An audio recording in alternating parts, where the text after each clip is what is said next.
Ladies and gentlemen, welcome once again to the Duuuval Dive. Of course, I am Kyle Nash, the student of the game of Fans First Sports Network. And I'm Travis Holmes with BigCatCountry.com. And we're doing this thing here on the Believe Podcast Network. Welcome in, Duval Divers, one more time. And you, Duval Devout, we're this close to seeing real football that counts. I mean, college football counts too, for sure.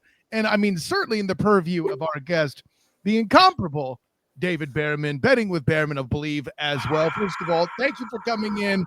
I know you've already had to deal with a whole bunch of craziness that happened with college football, but we humbly just have you in talking NFL Week 1 off the bat. And listen, I'll get to it. It's a treat for us. I know Halloween Horror Nights is already kicking off here in Orlando near us in August. At least I understood the Lantes. I don't understand. Whatever. It's a treat because you're here, man. Thanks for coming in. I appreciate it. And of all the intros I've ever gotten, no one's ever referred to me as Halloween Horror Nights. So, but I take it with a grain of salt. I take it as a positive, and I'm here to have fun. I loved being on last time and had you on my podcast as well. So, as long as we keep doing these home and homes, I'm here for it. Let the record show. I said you were a treat, sir. Halloween Horror Nights was just associated with it. It's a whole thing. But I mean, I could have gone with pumpkin spice latte. That's a treat to some people. Feel free to cut this out of the podcast when you edit it, but I don't understand Halloween. My wife thinks it's literally like her birthday times 1,000, and it's, oh my God. If I ever, I could have skipped the birth of my children as long as I'm home for Halloween. That's all she cares about. Hey, listen, you know what? We are keeping this in because I'm going to share in that take. I don't get it. I get it, but I don't. But then again, it's also harder for me to find a Halloween costume being 6'5" and 300. That's a whole thing. Anyway, you both have been damaged as children. I'm sorry. I got nothing on this.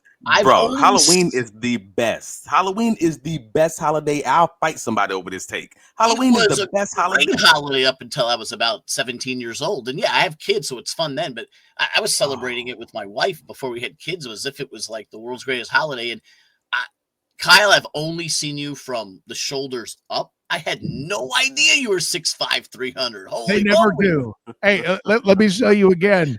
The Aaron Evans original, my credentials there for, being an offensive lineman. I'll put it that way. But listen, for all this banter, there's plenty of banter coming up this weekend. Of course, we mentioned the NFL debuting, and I know that, there's the opening with Sao Paulo, Brazil, and all sorts of things between, all of this that's taken place. But on Sunday, Jags, Panthers. Now, I know our dude, is it PJ in our comments that's already called his phone? Yeah, for 31-13. I mean, cool. But nonetheless, let's get a little bit more professional view. And I'm prepared to get dunked on for when I get it wrong. Still haven't been yet 2 shows with Dave. I'm just throwing that out there. But what are we seeing for the spread at this point as we record this? And how do you feel about that? Jacksonville -3.5 at home at FanDuel Sportsbook versus the Carolina Panthers. The total's at 46.5. Hasn't moved too much. This is one of the few lines that has stuck around that number. There were a couple of threes for a little while, 3.5. And listen, I did a podcast earlier today with Chris the Bear Felica from Big Noon Kickoff. I know we'll talk about that later. But he was talking about when he talks to the bookmakers, they don't like hanging 3.5s. They don't like hanging 7.5s. They like the key numbers, and they don't like to go through them. So there's signs there that, listen, as a bettor, you don't like to lay the 3.5. You tend to let's say if I like the Jaguars, I want them at 3. I don't want them to win by 3 and lose my bet. But the fact that it's 3.5 is sort of a warning sign that the heavy money and the sharp money is coming in on Jacksonville. If they're moving it in that direction, and they have, it was at 3, it's at 3.5. In order for them to get that move up there through there, that means that the sharp, smart money is coming in on Jacksonville. Now, it could go the other way by the time Sunday comes. You don't really like to lay the 3.5, but that is telling you that you should lay the 3.5, or at least buy it down to 3 if you're into that. You usually got to lay 20 or 25 cents. That's for a whole nother podcast. But that sort of tells you that is the side where the money is coming in on. And Kyle and Travis, I agree with it. I know neither one of these teams love to play in September. That's been proven over the years. They both get off to bad starts. Bryce Young's been terrible. His 2 seasons in September, he got benched last year, came back and had a great end of season to reclaim the starting position. Mm-hmm. Trevor Lawrence has been one of the worst quarterbacks in football early on in the season. The first 4 weeks of the year, he's 1-3 the last 4 seasons. That's 3-12 for those that are good at math. That's not good, and that's just straight up, not to mention against the spread. Laying points here, it's dangerous, but if you force me to pick a side, I'm going to side with the Jaguars. I just think they're the better team. We talked about this on the podcast last time I was on. I think they're improved. They got a guy in Coen who can run this offense with the what. We all agreed they underperformed last year. So I do think that they're the better team, and I threw this stat out there last month, and I'll bring it back again. The Jaguars were 3-10 in one-score games last year. Now, on one side, you got the Kansas City Chiefs were 12-0 in one-score games, and they went on to the Super Bowl. That doesn't happen, 12-0. 3-10 doesn't happen either. 10 losses, the most by any team in the NFL over the last quarter of a century in one season. So the ball tends, it's that oblong thing with 2 pointy sides. Travis knows it tends to bounce both ways. One season you get 10 one-score losses. You're not going to do that in season 2. I think they'll get a couple of wins, and I like them more this year than I did before. And you make the point earlier, you triggered the curiosity in my head about the 3.5. I might prescribe that the Jags may see a lot of 3.5, and it's the fault of one dude we don't talk about much just because he's a kicker, and that's Cam Little. How much is him as a factor now that we've seen the 70-yarder from preseason? And oh, by the way, these chip shot 50-yarders, is he somebody that could lead us to seeing a lot of 3.5s throughout the season for Jacksonville, perhaps? He's not somebody that's going to necessarily move the line. Like after the 70-yard field goal and the chip shot 50s, you don't move the line from one number to the next, but it does get more people to bet on it, which independently will move the numbers. So if you got a team that has a kicker that is that good and can kick the field goals from long out, you're going to get a lot of people that say, you know what, I am comfortable laying this number with Jacksonville because they can score from anywhere on the field with their kicker. May cover that late one, where if it's a 1-point game and you get that to 4, or it's a 2-point game, you get it to 5, where you have that safety net that will force bettors to like Jacksonville more times than not. And we talked about the 10 losses in one-score games. You're not going to go 3-10 in one-score games if you have the best kicker in football. I didn't know if you had anything, Travis, but I felt the need to bring in. That's an interesting dynamic involving Cam Little that I never thought about, and I'm like, that's very curious because they have such a great punter also in Logan Cook. And we talked to Coach Coen about this the other day, the day before yesterday. And he was kind of talking about the weather having an impact in the game, whether or not it's raining, how the defense is playing on the other side of the ball, etc. And I was just like, you know what? That's fair, because now you have those questions on those long field goals, whether or not you want to punt the ball, to play field position if you're up, or if you want to go for that long field goal and risk the miss and then allowing the other team to get back in the game. So that's going to make it very curious for bettors on how they kind of predict how this game's going to end up going. Travis, you did bring up the weather. It's usually not something I look at Wednesday because meteorologists have no idea what's coming on Sunday on Wednesday. Fair. Is there supposed to be, I don't know, is there supposed to be bad weather in Jacksonville this weekend? I haven't looked at it yet. So when I initially looked, it was going to rain, but I didn't know how much it was going to rain. I hadn't looked that close at it. So that could change things just a little bit as far as the over-under. We'll kind of see where that lands. Raining in Florida, huge surprise. Yeah, right, exactly. Fair. As things that aren't a surprise, once again, murkiness surrounding both these quarterbacks heading into this game, also not a surprise at large. What has Vegas told you with what you're seeing about how they feel about Trevor Lawrence and Bryce Young at this point? Well, right now, the passing yards, and at FanDuel Sportsbook, you can the dynamic odds they have out there, you can actually move them to wherever you want in the prop market. It's something new. I believe it's called FanDuel Your Way, where sportsbooks normally have the over-under set and then an alt line either way. But FanDuel has taken it to the next step in a really impressive technology where you have a little slide graph. You can move it back and forth for every single yard. So right now, Bryce Young is sitting at about 211. You can move up to 250 if you think he's going to have a good game. You can move it down to 190 if you think he's going to have a bad game. Trevor Lawrence is around 248, so they're expecting Trevor Lawrence to have about 35 more yards than Bryce Young, which is about right. And the fact that they think Bryce Young is in the 210, 215 range tells you that they don't expect him to pass for a lot of yards. They expect the Carolina Panthers to not necessarily have a really good time on offense. I mean, the total is 46.5. And if I had to do the quick math with a 3.5 point spread, I guess you're looking at something in the neighborhood of 25, 22, 24, 21, if it's a normal number, or 25, 21, something like that, where that's kind of where they're looking at it. And if Carolina's going to get somewhere in the neighborhood of 17 to 20 points, they're not expecting too much out of this offense. And maybe they're expecting a close game where you have a 2-point conversion in there somewhere. I think that's part of your math that they may be accounting for. Hey, Chuba Hubbard and Trevor Etienne. I had to pause to make sure I said the right one. Could be doing a lot of the production there on the ground, but I could see why in that instance they would expect it less from Bryce Young. And then, of course, no one's going to put Trevor over 250 yards, I feel like.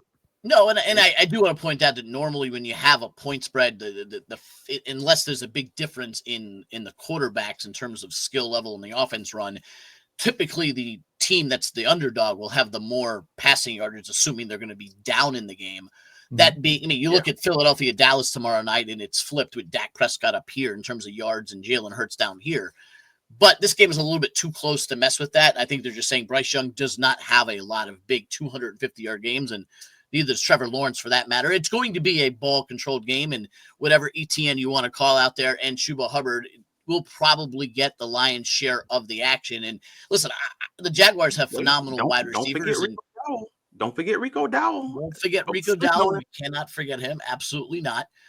Or Tanks Bigsby, for what that matter is. There's running backs all over the place in this game. And listen, I like the young receivers. You're talking about Brian Thomas and Travis Hunter on one side and Ted McMillan on the other side. Those are three of the more promising young receivers in the game. And, I gave out a Ted McMillan long shot 16-1 offensive rookie of the year play earlier in the summer, just because I think Bryce Young has never had that number one receiver.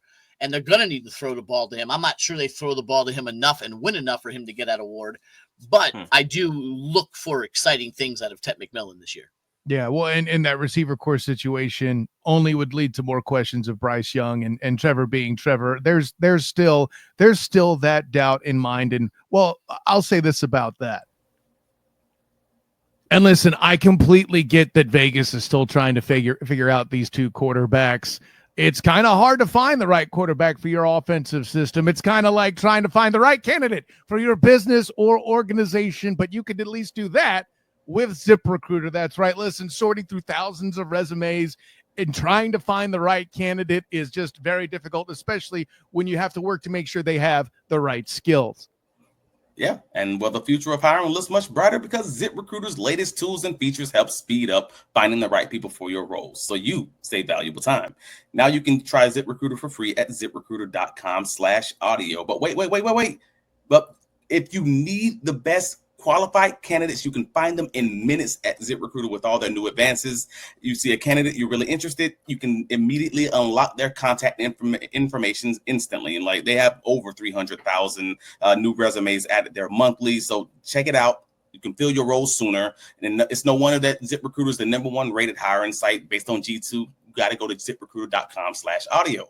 So bottom line, use ZipRecruiter and save time hiring. 4 out of 5 employers who post on ZipRecruiter get a quality candidate within the first day. And if you go to ZipRecruiter.com/audio right now, you can try it for free. Again, that's ZipRecruiter.com/audio.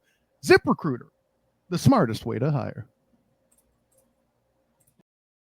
So, yeah, we could talk about the quarterbacks and the shakiness and all of that, but that's still a thing that there will be different conversations next time we talk about either of these quarterbacks, I think, next week as well, Dave. But listen, we've been dancing around it. Travis, I don't know if you have anything else, but I just wanted to point out one of my favorite bets that I just found on this one was the Tank Bigsby fourth quarter anytime score. I enjoyed that one very much at plus 550.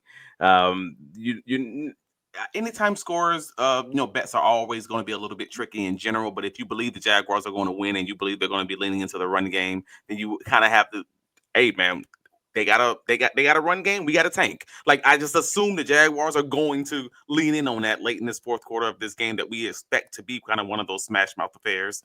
And I think that's looking right at Tank. And I think if they can sneak one of those in, that's a great way of just, Well, what is times 5? I can't even say quadrupling. Whatever that number is, quintupling your bet. There you go. There's your opportunity right there. So I'm just excited about that one.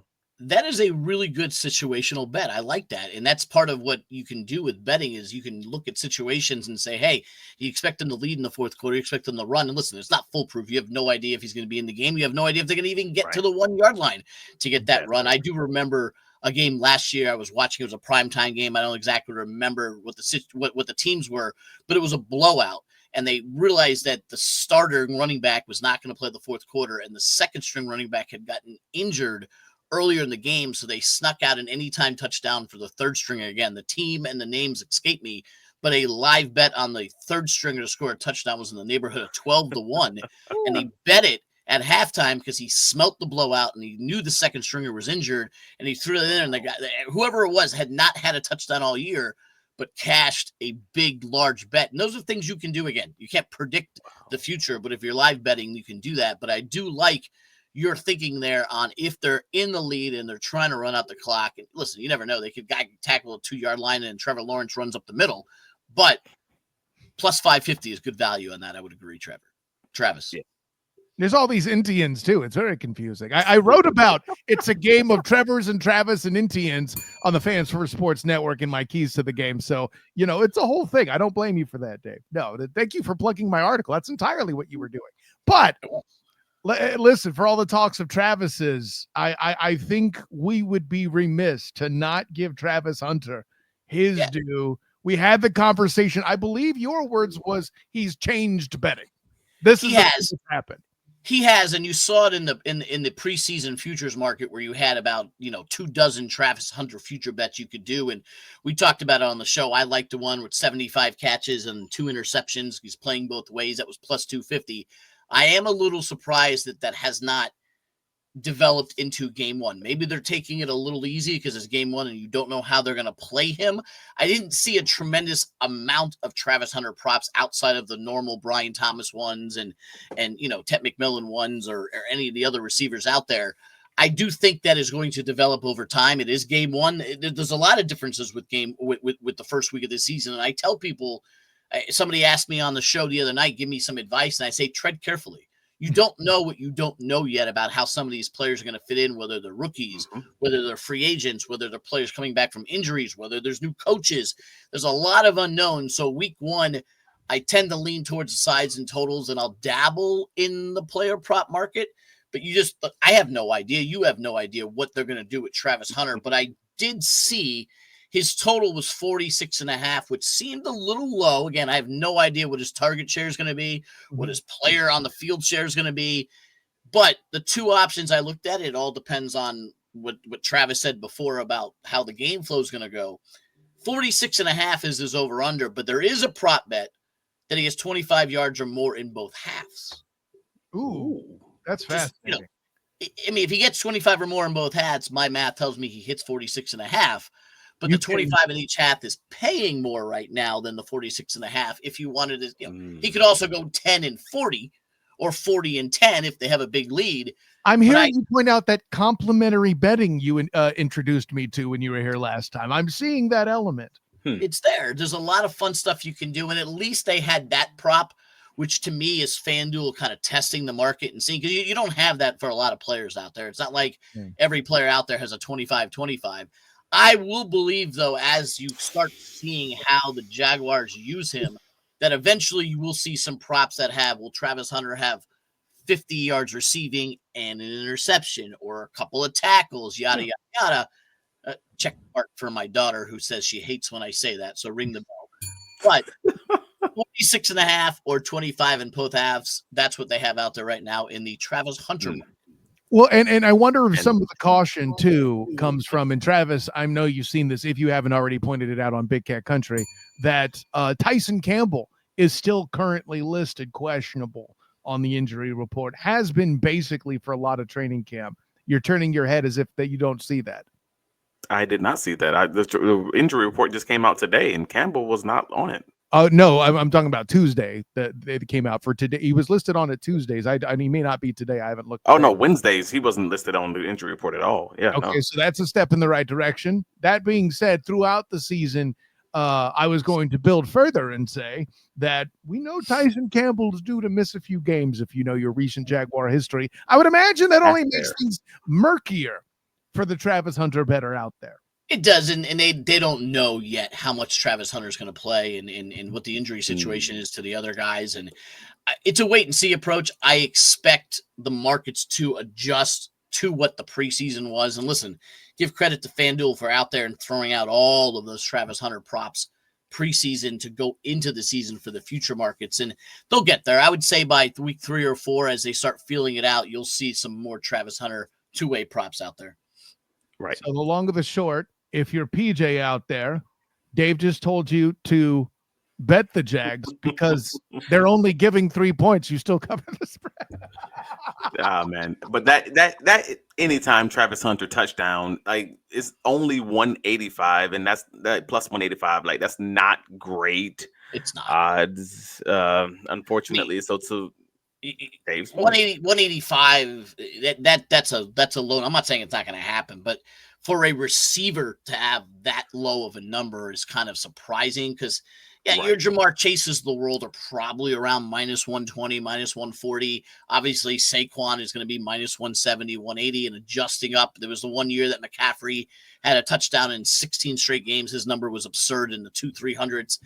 For 125 for a receiver that you don't know how much he's going to play, that's a stay away from the. If you would have to give me 250 to 300 before I bet that. Now, I like Brenton Strange at plus 380. Sure. It's a good one. I enjoy that because we know how the Jaguars are going to lean on him in the red zone. But that's my belief. That's my personal belief. I just think if you're talking about not in the quarter, but in the game, Brenton Strange at 380, I think is freaking solid. So I think I'm here for that one. See, I didn't know that I would have an opportunity to associate Morgan Freeman with Brenton Strange, but you just said that they're going to lean on him. So there you go. I get it. Lean on me. I get it. All right, cool. That's not bad. You know, I'm not even going to clown you for that one. That's not bad. Okay, I was about to say the problem with haters, but you're not hating. Shall we? Yeah, fair enough. So, and I'll say this: I feel like for week 1, I don't feel like Travis would get a lot of defensive snaps. Right. Looking ahead a little bit to week 2, maybe we'll talk to you next week. Maybe we won't. We haven't scheduled it yet. But I feel like the reason why I bring up week 2 being a completely different team in the Bengals, defense, F it. Like in that situation, I feel like you may see a Travis Hunter play more defense just because they have that many weapons. I think there's a positionless basketball kind of thing where the opponent might determine the snaps we see on defense, and that could impact the week-to-week line, yes? I don't doubt that. I think, yes, if you need an extra nickel back out there, you need an extra corner out there for an offense like Cincinnati or Buffalo or Kansas City, then yes, I think that will impact how much defense he plays for sure. Awesome. I didn't know that was going to be that correct. Okay, great. No dunks. I have not no dunks on you yet. This is our 3rd show. I promise you I will. I have faith that you will allow me to dunk on you. I said that the winter is Although coming. I have never dunked on somebody 6'5" before, so we'll see. I repeat, winter is coming. Yeah, listen, you gave, and I've had this conversation, I think, with you and at least one other person, like you taking one of my betting suggestions when I was on your show last. Go listen to that, Betting with Bearman, by the way.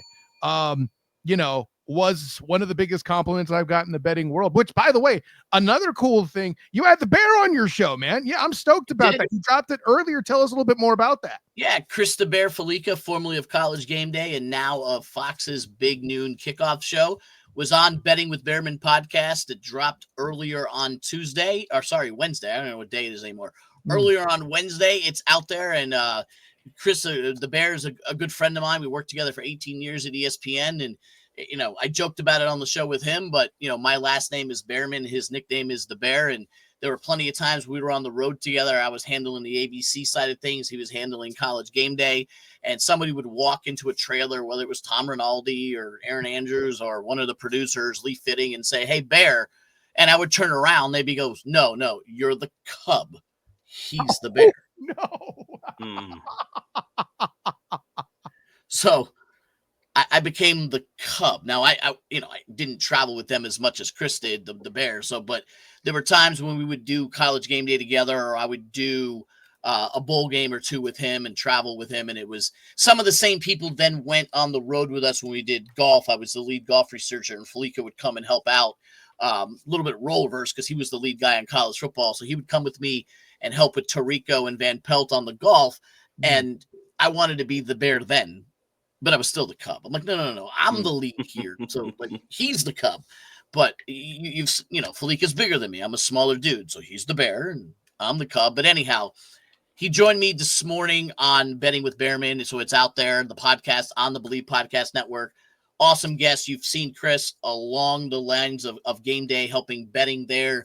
Now lead betting analyst for Fox Sports and their Big Noon Kickoff show. Just tons and tons of good information. I dropped the whole 3.5 thing. You can say the same thing of taking 2.5 on the other side. And he drops tremendous knowledge of not only his NFL card, but we talked Survivor. If you like the Survivor pools, he actually renamed it. You have to listen to the show to see what he renamed it. And we assessed. He's a Miami alum. I'm from Miami and that went to Florida. We talked about the state of Florida, Miami, Florida State, and Florida. All impressive week 1. And, he gave his picks for week 2. And he actually played a little guessing game of me trying to guess what his play was going to be of the 7,423 games out there. And I didn't get it. But I should have, because I've known him long enough to know exactly where he was going. But again, you got to listen to the podcast to get it, or BearmanBets.com and download the newsletter. Well, yeah, man, 100% for all that. Listen, it piqued my interest. I had more stuff I was going to say, but we're running out of time here. So I'll just leave the people to say this. Maybe they call you the Cub, but I know for a fact you don't have a history of losing when betting like the baseball team might. So with that in mind, David Bearman, tell the world where you could be found. Find me on Twitter X at David Bearman, BearmanBets.com to sign up for the newsletter. Monday is free. Wednesday and Friday are semi-free, and then premium. We got to pay the bills and put the food on the table. I did give out my Eagles-Cowboys pick in the free section, but you got to read more to get the same game parlay. I gave out BearmanBets.com and at David Bearman on Twitter X and YouTube and all that fun stuff. There you go. Travis, tell the world. Yeah. You already know it. You can find me on all the socials, Travis D. Holmes. You can find my writing covering the Jaguars on BigCatCountry.com. And if you're still listening to the sound of my voice and you haven't clicked the like button, man, stop. Get a hold of yourself. Yeah. Do something better. But be better in 2025. Come on. Like we more than half the year is gone. Please click that like button, click the subscribe button, rate and review us on all the socials. And Mr. Nash, please let them know where you can be found, sir. Of course, I am Kyle Nash, the student of the game. You can find me on Twitter, Instagram, Threads, and Blue Sky at the SOTG. Find me on Facebook as the student of the game. Check out my writings for your Jacksonville Jaguars as well as the Orlando Magic on Fans First Sports Network.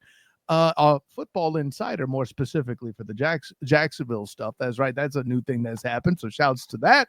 Of course, my work also on the Bolt Blitz Uncut with my dude Booga Peters. Make sure you check that out. Fun time going on there. He'll have a live reaction to what happens there in Sao Paulo, Brazil, as they take on the Chiefs outside of their kingdom. And then my work with the Black and Gold Banneret week 2. I know North Carolina A&T is a scrimmage to many of the fan base, but let's see if Taven Jackson takes the field quarterback, gets the second W in the Scott Frost era 2.0, blackandgoldbanner.com, as well as the Night Shift podcast. And yeah, I think that's all of it. So for the incomparable David Bearman, my personal champion, Travis T. Holmes, and for you Duval divers out there, this is Kyle Nash, student of the game. And until next time, everyone, class dismissed.